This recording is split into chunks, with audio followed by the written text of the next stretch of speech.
टी20 cricket का असली मजा उसकी अनप्रेडिक्टेबिलिटी और रोमांच में छुपा होता है, जहां हर एक गेंद एक नया इतिहास लिख सकती है। अरुण जेटली स्टेडियम दिल्ली की उस चमचमाती शाम में हजारों की भीड़ अपनी favourite home team Delhi Capitals को पूरे जोश के साथ सपोर्ट करने आई थी, लेकिन उनके सामने थी रॉयल चैलेंजर्स बेंगलुरु की टीम। दोनों टीम्स के बीच इंडियन प्रीमियर लीग 2026 का ये बहुत ही हाई वोल्टेज 39th मैच खेला जाने वाला था, जिसकी हाइपर टेंशन पूरे एक हफ्ते से सोशल मीडिया पर बनी हुई थी और स्टेडियम का माहौल सच में किसी ब्लॉकबस्टर थ्रिलर मूवी जैसा इलेक्ट्रिक था। जब मैच रेफरी ने आरसीबी के हक में टॉस का फैसला सुनाया, तो आरसीबी के कप्तान ने पिच की सतह और हवा में बह रही हल्के मॉइस्चर को पूरी तरह से एनालाइज करते हुए पहले बॉलिंग करने का एक बहुत बड़ा और अहम फैसला लिया, जो दिल्ली कैपिटल्स के लिए एक कभी ना भूलने वाला नाइटमेयर बनने वाला था, क्योंकि आरसीबी की प्लानिंग और एग्जीक्यूशन आज किसी मिलिट्री ऑपरेशन की तरह परफेक्ट होने वाली थी। मैच की सबसे पहली बॉल डालने का समय जब करीब आया और दिल्ली की तरफ से डेब्यूटेंट साहिल परख और केएल राहुल ग्राउंड पर उतरे, तो सामने बॉलिंग अटैक की कमान यॉर्कर किंग भुवनेश्वर कुमार के हाथों में थी। भुवी ने शांति से अपना लंबा रनअप लिया और उनकी दूसरी गेंद एक ऐसी जबरदस्त और खतरनाक अनप्लेएबल इन स्विंगिंग यॉर्कर थी, जो सीधे साहिल परख के आगे निकले हुए पैरों के बीच से होती हुई बहुत ही स्पीड से उनके मिडिल स्टंप्स को उड़ा ले गई। साहिल को बिना खाता खोले निराश होकर वापस लौटना पड़ा, जिसके बाद पूरा स्टेडियम जैसे शमशान जैसे सन्नाटे में चला गया। लेकिन असली तबाही ग्राउंड के दूसरे छोर से जॉश हेजलवुड के रूप में आनी बाकी थी। हेजलवुड आते ही अपने पहले ओवर में ही ऐसी एक्स्ट्रा बाउंस लेंथ पर गेंद डाली, जहां केएल राहुल बैट और बॉल का किनारा लगा और सिर्फ एक रन बनाकर अपना कीमती विकेट फेंक बैठे। इसके ठीक बाद हेजलवुड ने अगली ही तेज गेंद पर समीर रिजवी को अपने जाल में फंसा लिया और आते ही वापस पवेलियन भेज दिया। देखते ही देखते शुरुआती 2 ओवर तक स्कोर सिर्फ 7 रन था और 3 बड़े विकेट जा चुके थे। भुवनेश्वर कुमार इस प्रेशर को और भी बढ़ाने के इरादे से एक बार फिर आगे बढ़े और तीसरे ओवर की पहली ही आउटस्विंगिंग गेंद पर ट्रिस्टन स्टब्स को फंसाया, जो सिर्फ 5 रन के निजी स्कोर पर थे। बॉल ने उनके बल्ले का बाहरी किनारा लिया और देवदत्त पड्डिकल के हाथों में एक आसान सा कैच चला गया, जिसके बाद दिल्ली के कप्तान अक्षर पटेल ग्राउंड पर आए, पर भुवी ने चौथी बॉल पर ही उन्हें भी 0 के स्कोर पर कीपर जितेश शर्मा के हाथों लपकवा दिया, जिस घटना से सिर्फ 2.4 ओवर्स में ही आधी दिल्ली की स्टार बैटिंग लाइनअप महज 7 रन पर ऑल आउट होकर बैठ गई थी। जब अपना अगला ओवर लेकर जॉश हेजलवुड दोबारा आए, तो उन्होंने नीतीश राणा जैसे एस्टैब्लिश्ड बैटर को एक लालच भरी गेंद दी, जिस पर राणा मिस्टेक कर बैठे और 1 रन पर डिसमिस हो गए। डिजिटल पर्दे पर 13 रन पर 6 विकेट का नंबर आग की तरह फ्लैश हो रहा था, जो इंडियन प्रीमियर लीग की 2 दशक की हिस्ट्री के लिए एक कलंक जैसा लोएस्ट पावर प्ले स्कोर साबित हुआ। ऐसी संगीन और बेहद ही निराशाजनक स्थिति में डूबे हुए जहाज को सहारा देने के लिए ग्राउंड पर डेविड मिलर और अभिषेक पुरेल थे, जिन्होंने आरसीबी के इस धांसू बॉलिंग अटैक का डटकर सामना करने का एक छोटा सा पर मजबूत निश्चय किया। अभिषेक पुरेल ने अपने दिमाग को शांत रखा और कुछ अच्छे कवर ड्राइव्स लगाए।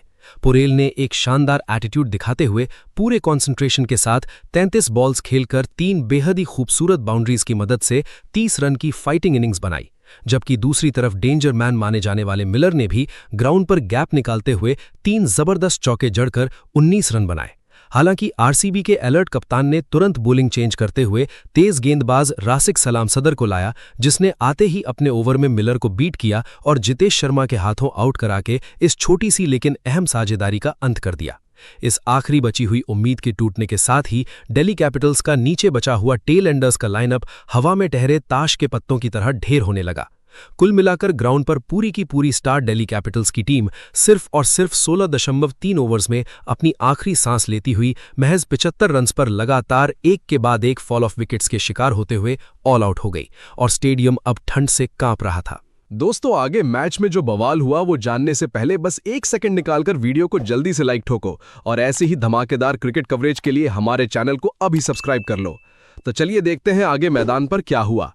जब ब्रेक के बाद मैच के सेकंड हाफ या दूसरी इनिंग्स का समय आया, तो एक बात तो वहां सबके दिलो दिमाग में तय थी कि मात्र 76 रन का लो स्कोर वाला टारगेट इस मॉडर्न और टी20 के बैटिंग फ्रेंडली आईपीएल एरा में किसी बच्चे के मजाक जैसा था। दूसरी पारी की शुरुआत करने के लिए पिच पर इन फॉर्म स्टार देवदत्त पड्डिक्कल और पूरे क्रिकेट जगत के आइडल विराट कोहली पहुंचे, तो उनका शुरुआती रुख एकदम ही आक्रामक और पूरी तरह से निडर दिखाई दिया। दिल्ली कैपिटल्स, जिसकी आधी और पूरी हिम्मत पहली ही इनिंग्स की तबाही के बाद मिट्टी में खत्म हो चुका था, उसकी टीम के बचे हुए बॉलर्स ठीक तरह से अपनी प्रॉपर लाइन और लेंथ पर बॉल को पिच पर सेट ही नहीं कर पा रहे थे।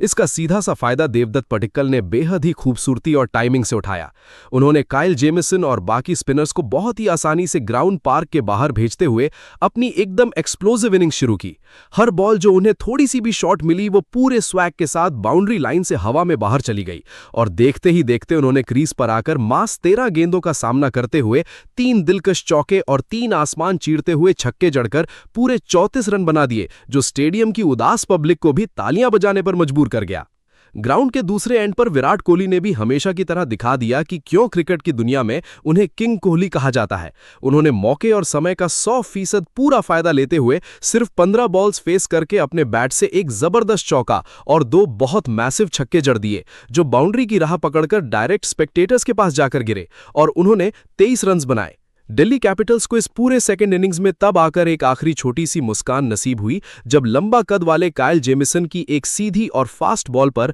अग्रेसिव होते हुए देवदत्त पडिक्कल बदकिस्मती से आउट हो गए। लेकिन इस विकेट ने आरसीबी के जीत के मंसूबों और टारगेट को इतनी स्पीड में चेस करने के मोमेंटम पर जरा सी भी कोई रोक नहीं लगाई, क्योंकि उसके ठीक बाद इंग्लैंड से आए युवा टैलेंट जेकब बेथल पूरे जोश के साथ क्रीज पर आए और पहली बॉल से ही उन्होंने अपना जलवा दिखाना शुरू कर दिया। उन्होंने बिना कोई अपना और पब्लिक का टाइम वेस्ट करे सिर्फ आने वाली 11 बॉल्स का बुरी तरह से शिकार करते हुए मैदान के चारों दिशाओं में शॉट्स खेलने शुरू किए, जिनमें उन्होंने तेजी से आगे बढ़ते हुए एक चौका और 2 बहुत बड़े छक्के लगा दिए और अपना पर्सनल टोटल 20 रन तक पहुंचा दिया।